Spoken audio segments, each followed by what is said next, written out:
오늘도 수요 성령 연구에 함께 하신 여러분들을 주님의 이름으로 사랑하고 환영합니다.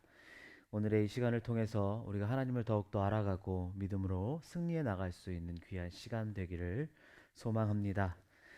다 같이 보실 말씀은 로마서 5장 12절부터 21절까지의 말씀을 함께 보시겠습니다. 로마서 5장 12절부터 21절까지의 말씀을 함께 보시겠습니다.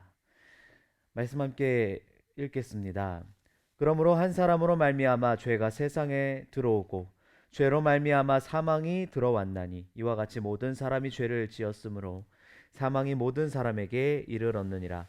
죄가 율법 있기 전에도 세상에 있었으나 율법이 없었을 때에는 죄를 죄로 여기지 아니하였느니라.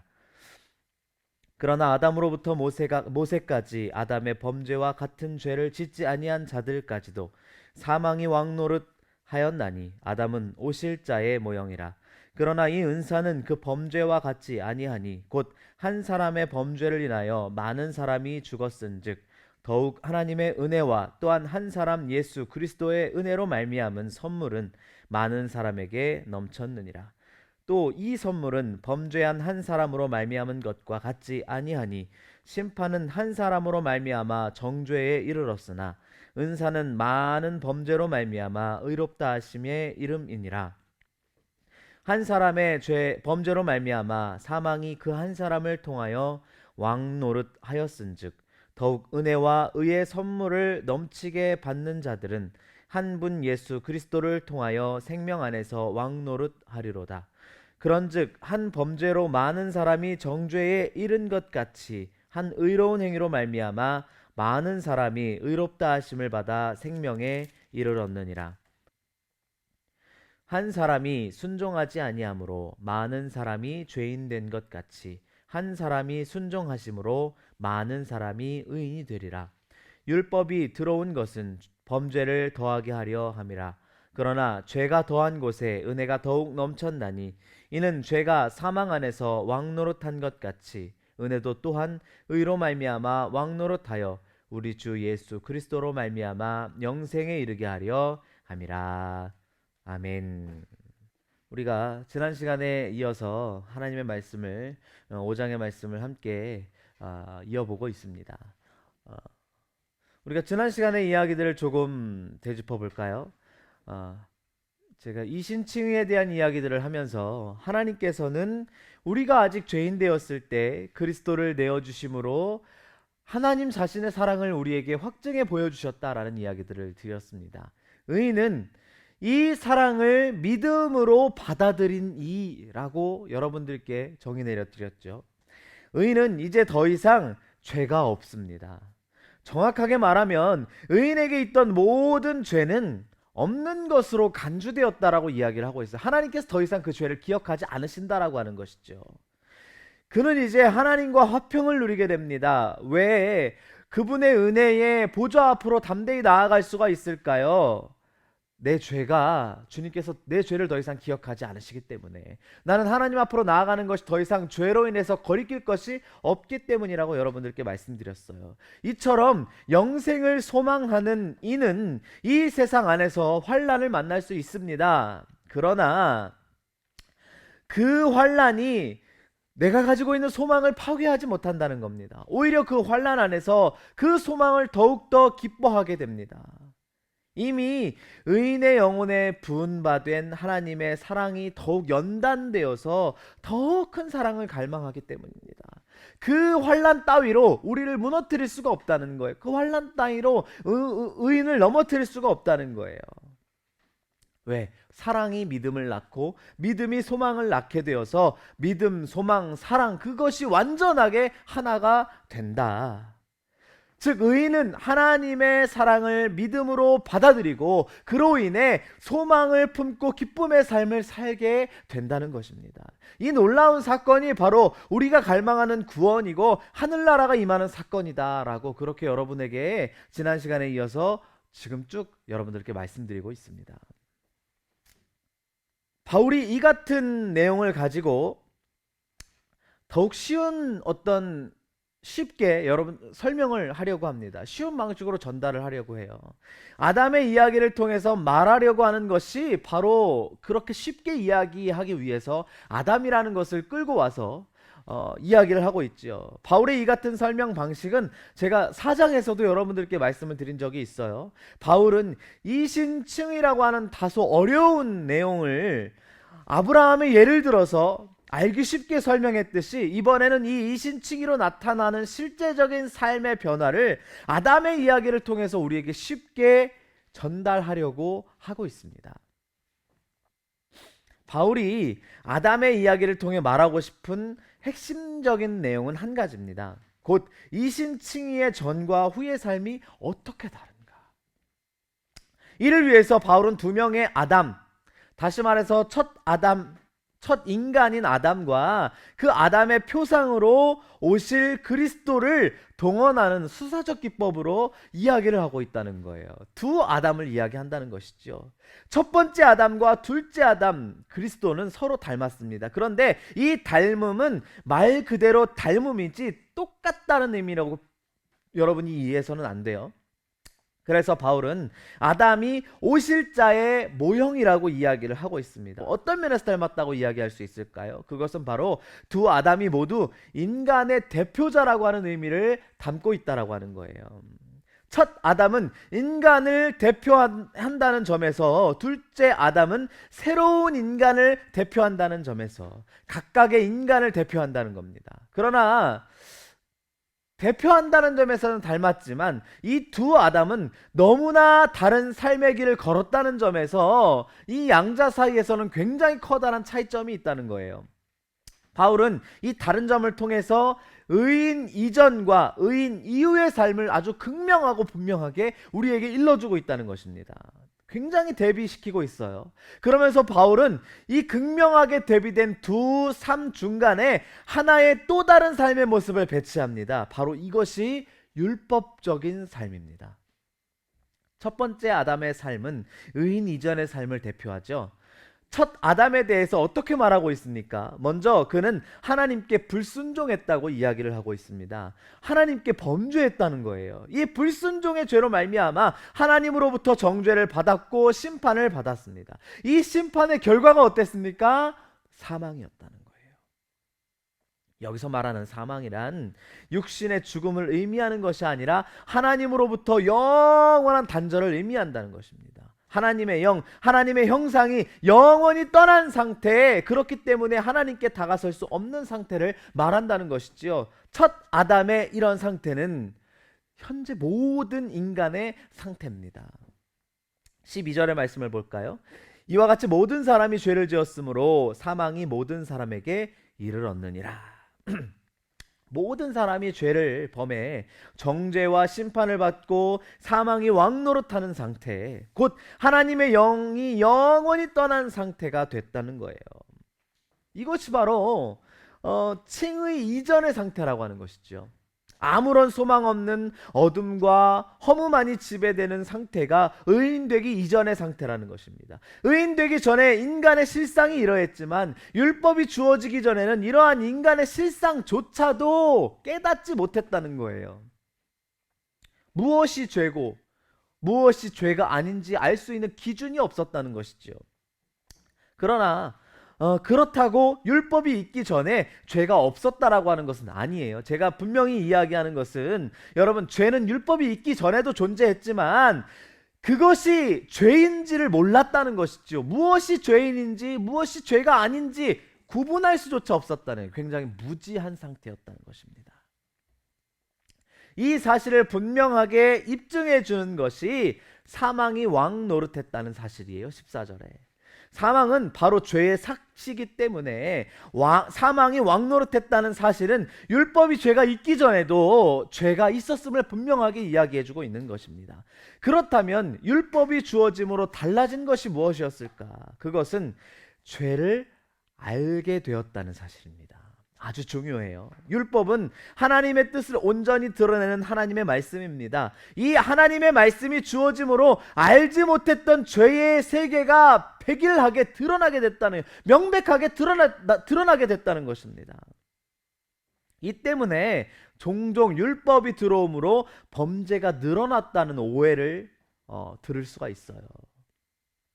율법이 등장함으로 새삼 새로운 죄가 생겨난 것이 아니라 율법이라는 것을 통해서 죄가 드러나게 된 것이죠. 자, 이렇게 생각해 보면 더 쉬울 것 같아요. 껌껌한 어둠 속에서는 어떤 것도 구분할 수가 없다는 거예요. 그러나 환한 조명에 비춰주고 환한 빛이 비춰주면 어디가 더러운 것인지 어디가 깨끗한 것인지를 분명하게 구분할 수가 있게 되는 거잖아요. 그것처럼 빛이 들어오기 전 상태, 조명이 켜지기 전의 상태는 바로 무엇이 들어온지 무엇이 깨끗한지조차 구분할 수 없을 정도의 아주 어두운 상태였다는 겁니다. 그리고 조명이 들어오고 빛이 들어오면 여기는 더럽고 여기는 깨끗하지, 그렇게 구분할 수 있는 상태, 바로 이 조명은 율법을 의미합니다. 그런데 유대인들은 이 율법으로 의롭게 될 수 있다고 생각을 했어요. 굉장한 착각이지요. 율법을 지킴으로 드러난 죄에 승리를 할 수 있다고 믿었다는 거예요. 이것은 율법에 대한 아주 명백한 오해라고 볼 수 있습니다. 물론 율법을 완전히 지킬 수 있다면 하나님으로부터 의롭다 인정을 받을 수도 있겠습니다. 그러나 율법을 완전히 지킬 수 있다는 것은 불가능한 것에 불가능합니다. 가까운 것이 아니라 불가능해요. 우리는 이미 첫 아담과 마찬가지로 죄에 물들어 있기 때문에 그렇습니다. 예를 들어 볼까요? 율법은 간음하지 말라고 가르칩니다. 간음은 일반적으로 결혼한 사람이 자신의 배우자가 아닌 다른 사람과 어떤 성적인 관계를 맺는 것을 말하죠. 이렇게 볼 때는 그래도 하나님의 율법을 지키는 사람들이 드물게나마 있다, 그렇게 생각해 볼 수 있겠죠. 그런데 이 간음을 율법의 원래 정신에 비추어 본다면, 즉 이 율법을 해석하신 예수님의 말씀과 같이 음욕을 품고 여자를 보는 자마다 이미 간음하였다, 마태복음 1장 28절 말씀이죠. 그렇다라고 한다면 이 율법을 지킨 사람이 얼마나 될까요? 도둑질하지 말라, 이것을 우리가 좀 더 율법의 근본적인 그 내용으로 파고 들어가 보자면 이 간음과 마찬가지로 남의 것을 탐하는 마음을 갖는 것조차도 이미 도적질한 것과 같다라고 한다면 우리는 그것에서부터 자유로울 수 있는 사람이 얼마나 될까요? 아마 아무도 없을 거라고 생각합니다. 이는 율법의 성취를 통해서 하나님으로부터 의롭다 하심을 입은 사람은 아무도 없다라고 하는 말이에요. 이 율법적인 삶으로는 하나님의 의에 이를 수 없다는 말과도 같습니다. 그 누구도 의롭다 하심을 받을 수 없다는 거죠. 그렇다면 율법을 주신 하나님의 뜻이 무엇일까? 우리는 하나님의 그 마음, 그 하나님의 뜻을 알아야 돼요. 그것은 율법을 통해서 죄를 깨닫는다는 것이지요. 우리의 죄가 얼마나 큰지, 그에 따른 하나님의 진노의 크기가 어떠한지 깊이 깨닫고 회개하라는 것입니다. 율법이라는 아주 맑고 깨끗한 거울을 통해서 우리의 모습이 얼마나 추악하고 더러운지를 낱낱이 보라는 거예요. 깨끗하게 보라는 것입니다. 깨달으라는 것입니다. 이렇게 율법으로 인해서 죄를 깨닫는 이는 하나님의 은혜를 바라볼 수밖에 없게 되죠. 내가 얼마나 많은 죄인인지, 내가 얼마나 추악한 사람인지를 깨닫는 자는 하나님의 은혜를 바랄 수밖에 없는 것입니다. 왜? 아무리 깨끗이 씻어도, 아무리 깨끗해지려고 해도 내 힘으로는, 내 스스로는 절대 될 수가 없기 때문입니다. 그래서 우리는 역설적으로 죄가 얼마나 큰가를 깨닫는 사람은 하나님의 은혜가 얼마나 큰지를 깨달을 수 있게 된다는 것입니다. 그것은 서로 상호 같은 깊이에서 이게 깨달을 수 있게 된다는 거예요. 굉장히 아이러니하죠. 내 죄가 얼마나 큰지, 얼마나 깊은지를 깨달으면 하나님의 사랑이 얼마나 큰지, 얼마나 깊은지를 깨달을 수 있게 된다. 율법으로 인해 죄를 깊이 깨달으면 깨달을수록 하나님의 은혜를 깊이 깨달을 수 있게 된다는 거예요. 그래서 우리는 이렇게 외치게 됩니다. 죄가 더한 곳에 은혜가 더욱 넘쳤나니. 바울이 의롭게 되기 전에 이전의 삶인 율법적인 삶과 대비되는 또 다른 삶을 제시합니다. 바로 그것이 둘째 아담이지요. 그것은 바로 그리스도의 삶의 모습으로 대표되는 의인 이후의 삶입니다. 둘째 아담 예수 그리스도가 보여준 삶의 길은 여러모로 첫째 아담과는 굉장히 다릅니다. 예수님은 첫 아담이 하나님께 불순종함으로 범죄한 것과는 달리 죽기까지 순종하심으로 의의 길을 걸어가셨다는 거예요. 하나님은 이를 기쁘게 받으시고 이 예수님의 행위를 통해 만민에게 은혜를 베푸셨습니다. 이 은혜와 은사들은 첫 아담이 이야기한 범죄와 비교도 되지 않을 만큼 크다는 거예요. 이것은 첫 아담의 모든 범죄를 다 덮고도 남을 만큼 크다는 것이죠. 모든 인류의 죄악을 감당하고도 남을 만큼 차고도 넘친다는 것입니다. 이 예수 그리스도를 믿음으로 의롭다함을 입게 된 이들은 넘치는 은혜와 은사들로 채워진 삶을 살아가게 돼요. 예수 그리스도를 믿는 그 믿음으로 인해서 사는 의인 이후의 삶은 칭의 이전의 삶, 즉 율법의 삶과는 전적으로 다릅니다. 의인 이전의 삶은 그 결과가 어떻게 됩니까? 사망이지요. 소망이 끊긴 삶입니다. 무엇으로도 기쁨을 얻을 수가 없어요. 어둠과 허무만이 지배한 삶입니다. 그래서 세상의 것을 쫓아가던 사람이 그 끝에는 만족을 위해서 채워갔지만 물질로도 만족을 채워보고 명예로도 만족을 채워보고 가지가 별것으로 다 명예를 채우지만 결국에는 허무함만이 남는 것이 바로 그 끝에는 허무와 어떠한 소망도 얻을 수가 없게 되는 것이 바로 그런 맥락에 있는 것이죠. 하나님의 저주만이 기다린 삶입니다. 그러나 의인 이후의 삶은 예수 그리스도의 은혜와 은사가 넘치는 삶이에요. 생명이 왕노릇하는 삶입니다. 하나님의 나라가 하나님의 영원한 나라, 그 생명의 약속된 삶으로 그 끝이 정해져 있다는 것입니다. 여러분, 이 삶은 이제 예수 그리스도로 말미암아 누구에게나 열려 있다는 거예요. 누구든지 의인 이전의 삶, 옛사람의 삶에서 돌이켜 예수 그리스도를 믿기만 하면, 나 자신의 죄를 십자가 앞에 못 박기만 하면 의롭게 되고 이와 같이 새로운 삶을 누릴 수가 있게 된다는 것입니다. 즉 회개하고 복음을 믿으면 하나님의 나라를 경험하게 된다는 것이지요. 율법은 바로 이를 위한 안내자 이며 우리의 죄를 밝히 드러내는 하나님의 빛이라는 것입니다. 이 빛 아래 자신의 삶을 철저히 드러내어서 우리 자신의 죄가 얼마나 크고 깊은지 깨달을 수 있도록 우리는 기도해야 된다는 것입니다. 여러분, 그러나 중요한 것은 이 율법에 머물러 있어서는 안 된다는 것입니다.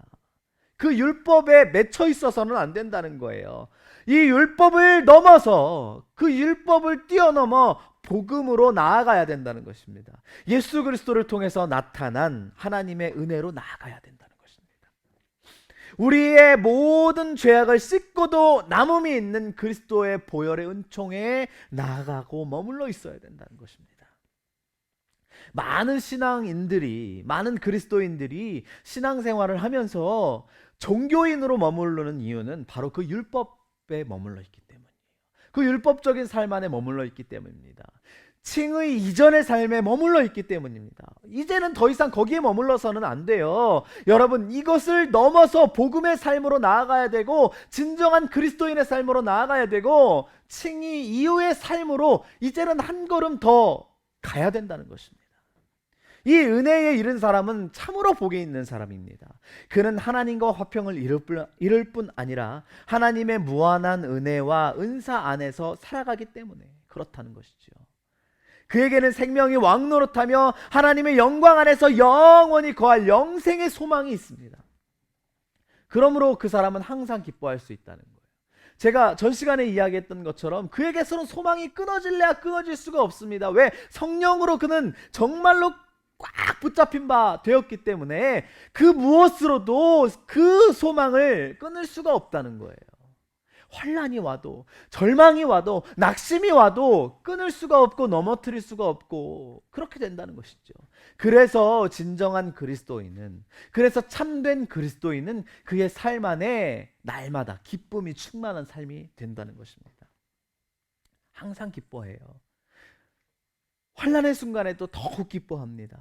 이 같은 놀라운 의인의 삶을 누리며 살아갈 수 있어야 되지 않겠습니까? 기왕에 예수 그리스도를 믿는다면 좌절의 삶 안에 머물러 있는 것이 아니라, 낙심의 삶 안에 머물러 있는 것이 아니라, 그렇게 포기하는 삶으로 끝나버리는 것이 아니라, 기왕 예수 그리스도를 믿기로 했다면 율법의 삶 아래 머물러 있는 것이 아니라, 그저 그냥 죄를 깨닫는 것에만 그렇게 있는 것이 아니라, 그것을 넘어서 복음의 삶으로 나아가야 된다는 것이죠. 여러분들에게 부탁드리고 싶습니다. 여러분, 우리는 그리스도인으로서 율법 아래 있는 사람들이 아니에요. 이제는 더 이상 율법 아래 있는 사람들이야. 내 죄가 비춰졌다면 그것으로 말미암아 하나님의 사랑이 얼마나 큰지를 깨닫고, 이제는 예수 그리스도의 십자가로 말미암아 복음의 삶으로 나아가야 될 필요가 있습니다. 이제 우리가 함께 나아가기를 소망합니다. 우리가 함께 믿음으로 나아갈 때 더욱더 온전한 그리스도인으로, 율법을 넘어서 복음을 꿈꾸고 복음에 머물러 있는 삶이 될 수 있도록 도와달라는 간절한 마음을 가지고 나아가는 여러분들 되시기를 주님의 이름으로 부탁을 드리겠습니다. 기도하겠습니다. 하나님 아버지, 감사합니다. 복음의 은혜를 누리는 자들은 참으로 복된 자들입니다. 하나님과 화평을 이루게 되고 하나님의 무한한 은혜와 은사 안에서 날마다 살아갈 수 있기 때문입니다. 생명이 그를 붙잡고 하나님의 영광 안에서 영원히 거할 영생의 소망이 주어지게 될 줄로 믿습니다. 하나님, 이렇게 말씀을 듣고 주님 앞에 무릎 꿇는 이들이 결단하게 하시옵소서. 이제는 더 이상 죄의 세상에서 떠나 하나님 나라의 영원한 생명을 소망하고 나아가는 믿음의 자녀들이 될 수 있도록 도와주시옵소서. 거짓된 삶을 벗어버리고 세상으로부터 무언가를 얻으려고 하는 만족된 삶을 벗어버리고 허무로 끝나버릴 그 죄의 끝, 그 안에서 머물러지는 그 모든 마음들을 벗어버리고 이제는 영원한 생명으로 성령의 충만한 삶으로 살기를 다짐하고 예수 그리스도의 십자가를 바라보며 끝까지 믿음의 삶을 살아내도록 하나님 도와주시옵소서. 감사드리며 예수님의 이름으로 간절히 기도드리옵나이다. 아멘. 우리가 이 시간 함께 여러분의 핸드폰으로 찬양을 틀어놓으시고 같이 기도하는 시간을 갖기를 소망합니다. 우리가 함께 이 시간 말씀대로 결단하기를 소망합니다. 하나님, 내가 율법으로만 멈춰지는 신앙이 아니라 율법을 넘어서 내가 죄인임을 더욱더 깊이 깨닫고 하나님의 사랑을 깊이 깨닫고 이제는 예수 그리스도의 십자가를 바라봄으로 말미암아 복음의 삶을, 성령의 충만한 삶을, 영생의 기쁨과 소망으로 가득 찬 삶을 살아갈 수 있도록 도와주시옵소서. 우리 이 시간 다 같이 결단하며 기도하도록 하겠습니다. 다 같이 기도하시겠습니다.